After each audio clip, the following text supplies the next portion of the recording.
Alright guys, in the last video we made it so that we could fetch data from GitHub. We created a little GitHub class that will do that for us using promises and async and await, and then we're returning that data in the profile. So now what we want to do is we want to render the profile in the DOM in the UI when it's fetched. So that will happen right here with show profile.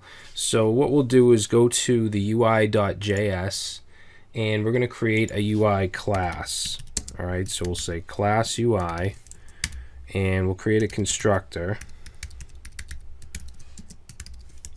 and it's just going to have a property called profile. So this dot profile, we're going to set it to document dot get element by ID profile. So basically that's talking about this right here in our index.html. That's going to be the placeholder for the profile. And then let's create a method called show profile. Okay, and that's going to take in a user. Now if we go back to app.js, we want to initialize or instantiate the UI class. So let's call this UI, and we'll set it to new. Call the constructor new UI, like that. And then down here where we say show profile, we want to do UI dot show profile. Now remember, that takes in a user, and we can get that from data dot profile. Okay, because that's what we're getting back from this GitHub get user. So we're going to pass in here data dot profile. So let's save that. UI is not defined. Let's see, UI is not defined. We have const equals new UI. Did I save this file? No, I didn't. Okay, so save that, and now that error's gone. So let's just see what we get if we go ahead and say console.log right here for user. If I go and I type in a B, and you can see we get all that user's info. So we want to take this user data and we want to basically build a template from it using a template string or a template literal, and then insert it into this dot profile, which is that profile ID.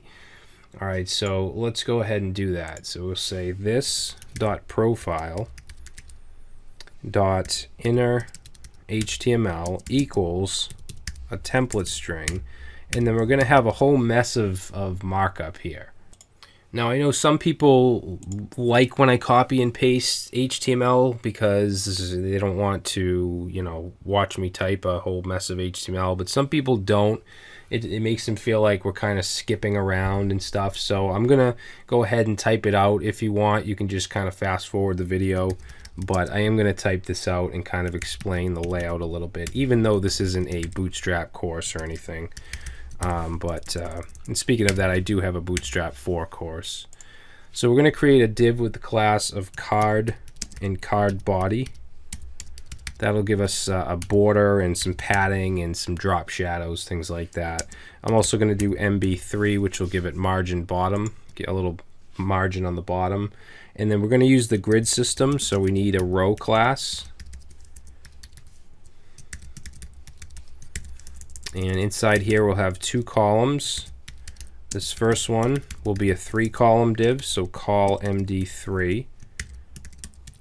That's where the image or the avatar is going to go. And then under that, I'll just copy this. We're going to have a 9-column div. That's where everything else is going to go. So let's start in the 3-column. We're going to have an image.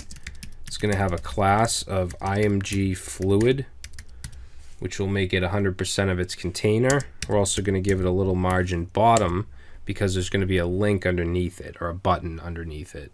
And then the source is going to be dynamic. This comes from the API. So if we look at this link here, which is the link that we're fetching, you can see that there's where is it?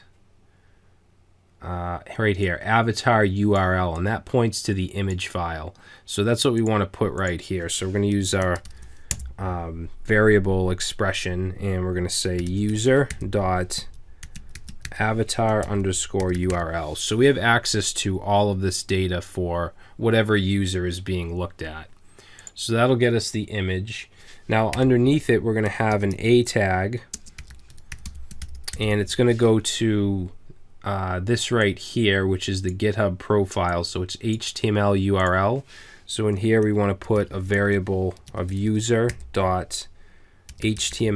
underscore URL. And we're going to make this target equals underscore blank, so it opens on a new tab. And then we also want to add some Bootstrap classes. So BTN primary, and let's do BTN block, which will make it a block level element. And we'll just say view profile. All right, so that's the 3 column. Now the 9 column will have all of the rest of the info. So I'm going to put span class, and we're going to use badges here, which are just like little background colors. So let's say badge, and then the color we'll say badge dash primary. And then what we're going to put here is the number of public repos the user has. So let's say public repos as a label, and then we'll say user user dot public underscore repos. Okay, and then we're going to have some other stuff here as well. So I'm going to just go ahead and copy this a couple times, 4 times. This one here, I'm going to change the color to secondary. And then this is going to be the public gists. So we'll change this gists.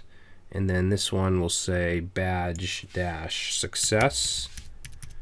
And then this one's going to be the followers, which will be user dot followers. And you can see all the data over here, followers. And we'll do following, which will be badge dash info, and we'll say following, and then user dot following. Okay, and then underneath this last span, we're just going to put a couple line breaks, and we're going to have a UL with the class of list group. Okay, all Bootstrap classes. And in here, we'll have a couple list items. So these LIs, you want to give a class of list group item, unless you want them to look absolutely horrible. And then in here, we'll have the company. So we'll say user.company, and then let's just copy this line. Let's say 3 more times, and then under the company, we're going to have the website / blog, and you can see there's a blog right here, and it's actually pointed to my website.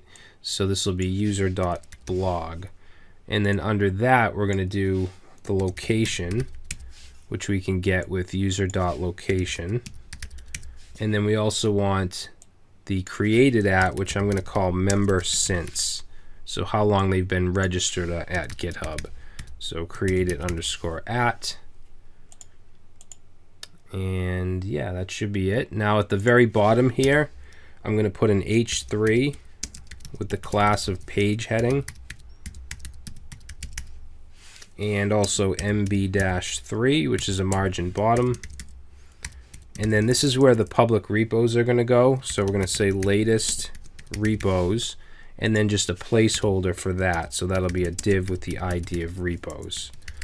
All right, so hopefully this wasn't too much torture to watch me type this out, but this is going to be the profile, or the profile display. So let's save this, and now let's go back to app.js. Okay, we've already initialized it. We're already calling it down here. So let's see what happens. Make sure everything's saved, and we'll put in a B here, and there we go. And it's actually, well, it's kind of responsive. I guess we could put some margin bottom under this this button right here. So let's do that. So that's this link, and we'll say MB4 and save. There we go. So that looks better. And if we make this bigger, of course, it's going to stretch out the columns. So that looks pretty good. If I go ahead and type BR, it'll fetch that profile. I can keep typing. Now, every time it hits a user that doesn't exist, it's going to send this 404 not found. And what we want to happen in the UI when that happens is we want to show an alert that says that user isn't found, and then just keep whatever the current profile is on the page. All right, so that's what we're going to do next, guys. We're going to take care of the alert, which will be part of the UI class. All right, so I will see you in the next video.